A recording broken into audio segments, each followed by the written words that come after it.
लोकप्रिय मुख्यमंत्री श्री अरविंद केजरीवाल जी को मिलके आया हूं।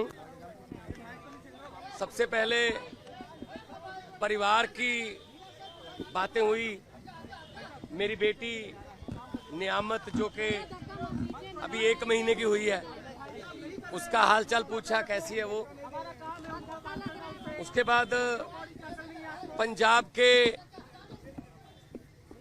लोगों की, किसानों की फसल क्योंकि इस बार मंडियों में अब आ रही है, तो उन्होंने पूछा कि पैदावार कैसी है इस बार, और जो किसानों का जो डायरेक्ट जो ट्रांसफर है पैसे की, जो सीसीएल की फसल का पैसा, उसमें कोई बाधा तो नहीं आ रही, या कोई चुनाव आचार संहिता की वजह से पंजाब में कोई ऐसी सहूलत जो रोक ली हो। मैंने कहा जी बिल्कुल नहीं है, निरंतर सुविधाएं चल रही हैं, बिजली भी फ्री चल रही है। मंडियों में एक एक दाना जो गेहूं का आएगा वो हम रिकॉर्ड पैदावार करके 130 लाख मीट्रिक टन देश के सेंट्रल पूल में दे रहे हैं, और पैसे भी उसी दिन ट्रांसफर हो रहे हैं। और जो हाड़ी बोलते हैं पंजाबी में इसको, तो ये गेहूं का सीजन जो है वो अभी चरम सीमा पे है।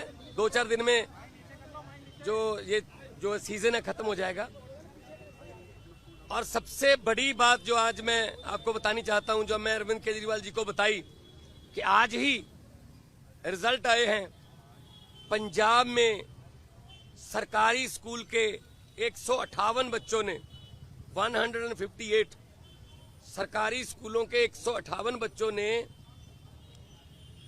जेईई का परिणाम जो मेन होता है वो पास कर लिया। ये पहली बार हुआ है। इस पर अरविंद केजरीवाल जी बहुत खुश हुए और उन्होंने कहा यही शिक्षा क्रांति हमारे सपनों में थी।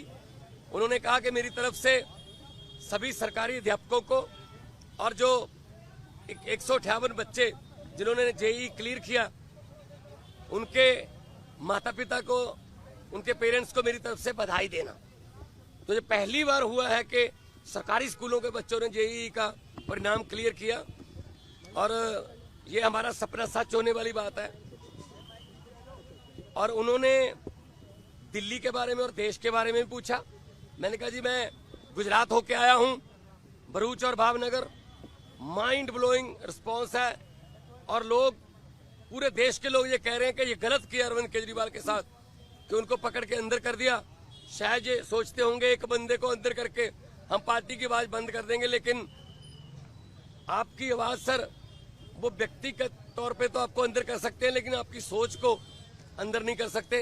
तो हम असम में भी गया, उन्होंने मुझे कहा कि दिल्ली भी आना, और दिल्ली के जो प्रचारक हैं उनको पंजाब में भी लेके जाना है, और कहीं भी इंडिया गठबंधन का कोई, हमारा पार्टी का कोई नेता, अगर वो असम हो, चाहे वो गुजरात हो, चाहे वो महाराष्ट्र हो, चाहे वो यूपी हो, बिहार हो, कहीं भी वो बुलाएं, हमने जाना है। ये चुनाव जो है ये जीतने हारने वाला चुनाव नहीं है, ये संविधान को बचाने वाला और लोकतंत्र को बचाने वाला चुनाव है। सेहत ठीक है, सेहत उनकी ठीक है।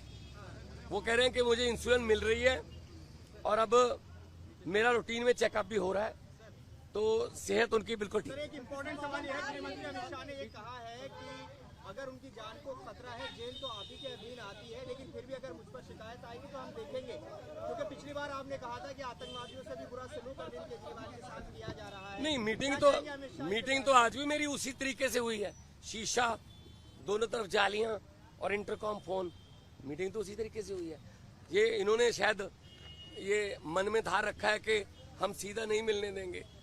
ये इनकी मर्जी हो सकती है, या इनकी नफरत की इंतहा हो सकती है, लेकिन इतना मैं बताना चाहता हूं कि अरविंद केजरीवाल जी की जो सोच है, अरविंद केजरीवाल जी ने जो अंदर से मुझे संदेश दिया वो यही दिया कि लोगों को ये बता देना मेरी फिक्र मत करना, लेकिन वोट जरूर डालना, और लोकतंत्र और संविधान को बचाने के लिए वोट डालना। तानाशाही जो आ चुकी है देश में, उसको खत्म करने के लिए वोट डालना। जल्दी राघव चड्ढा भी कैंपेन करते नजर आएंगे? बिल्कुल आएंगे। हमारे सारे नेता जो हैं वो, हमारे सभी नेता अपनी अपनी जिम्मेदारी लगे हुए हैं, 11 खेलते हैं, बाकी कोचिंग स्टाफ में होते हैं, कुछ नेट में बॉलिंग करते हैं, कुछ नेट में बैटिंग करते हैं, 4 एक्स्ट्रा प्लेयर होते हैं। तो हमारा एक संगठन है, तो जिसकी ड्यूटी जहां भी लगेगी हम वहां जाएंगे। और 4 जून को आम आदमी पार्टी भारत की एक